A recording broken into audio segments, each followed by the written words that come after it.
Meerut police ने किया 5 लूट का खुलासा, 4 गिरफ्तार, 10 लाख से ज्यादा बरामद। मेरठ पुलिस ने शनिवार को एक साथ 5 लूट की घटनाओं का खुलासा कर दिया है। कई दिनों से पुलिस इनकी तलाश कर रही थी। पुलिस ने 4 आरोपियों को मुठभेड़ के बाद गिरफ्तार कर लिया, जिसमें 3 आरोपी गोली लगने से घायल हुए हैं। पुलिस के मुताबिक आरोपियों के पास से 10,92,000 की रकम और हथियार बरामद किए गए हैं।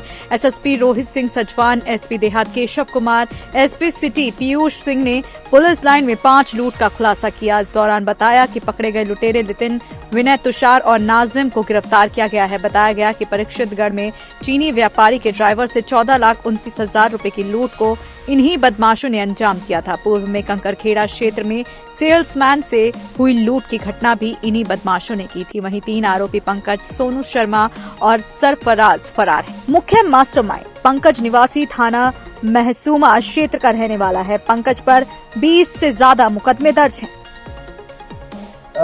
10 दिन पहले एक लूट थाना कंकरखेड़े के अंतर्गत हुई थी। जो एक शराब व्यवसायी थे, वो पैसे जमा करने के लिए उनके 2 व्यक्ति जा रहे थे बैंक में, उनसे एक लूट हो गई थी। उनके द्वारा एक मुकदमा पंजीकृत कराया गया था। इसके बाद थाना परिषदगढ़ के अंतर्गत एक चीनी व्यापारी थे, उनके 3 लोग छोटा हाथी में पैसे वापस लेकर कलेक्शन करके आ रहे थे। उनसे 14,29,000 रुपये की लूट हुई थी।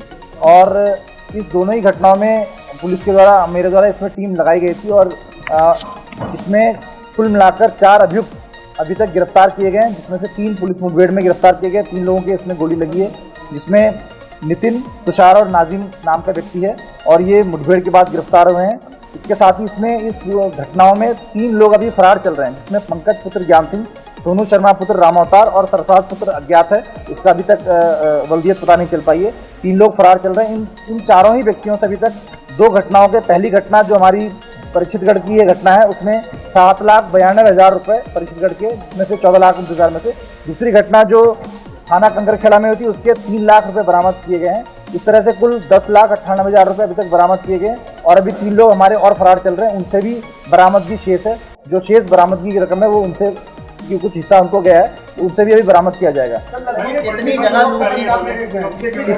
इसमें जो इनका जो मुख्य मास्टरमाइंड है, जो पंकज नाम का व्यक्ति है, इसके ऊपर 20 से अधिक मुकदमे पंजीकृत हैं।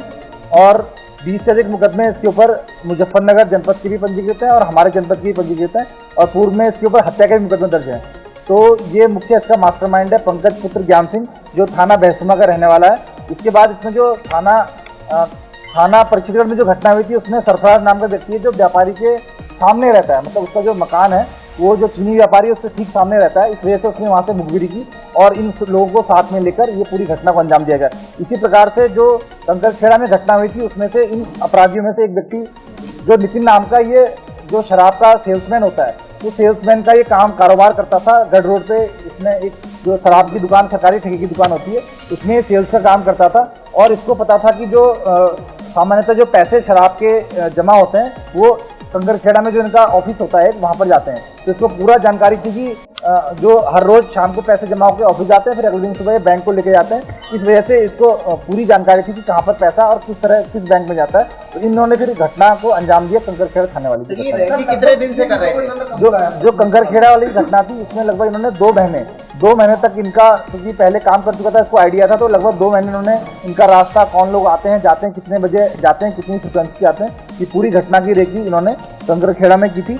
इसी तरह से जो परीक्षितगढ़ की घटना है, उसमें भी ये इनको पता था कि ये हर संडे को पैसे कलेक्ट करके आते हैं। तो ये भी पूरा रूटीन सरफराज के द्वारा इनको बताया गया था और उसके आधार पर इन्होंने पहले इसकी तैयारी की थी। इसमें कुल मिलाकर जो 5 घटनाएं हैं, हमारी 5 घटनाओं का खुलासा किया गया है। और अभी और भी इनसे पूछताछ की जा रही है कहीं दूसरे जनपद में, क्योंकि इसमें कुछ लोग हैं जिनके ऊपर थाना जनपद मुजफ्फरनगर के भी मुकदमे लूट के दर्ज हैं। तो ऐसा भी हो सकता है कि अन्य जनपद में भी इन्होंने कुछ घटनाएं की हो, तो वो भी पूछताछ की जा रही है। इसमें से जो लोग हैं, इनके ऊपर पुराने मुकदमे भी काफ़ी हैं, 2010 के, 12 के, 14 के। लेकिन साथ ही साथ ये कभी जेल चले जाते थे, फिर वहाँ से बेल प्राप्त कर लेते थे। इस वजह से ये जब बाहर आते थे बेल के बाद, तो कुछ घटनाएं को उस समय अंजाम देते थे और उसके बाद किसी घटना में जेल चले गए। तो इस तरह से इनका जेल के अंदर और बाहर लगातार ही मूवमेंट रह रहा था।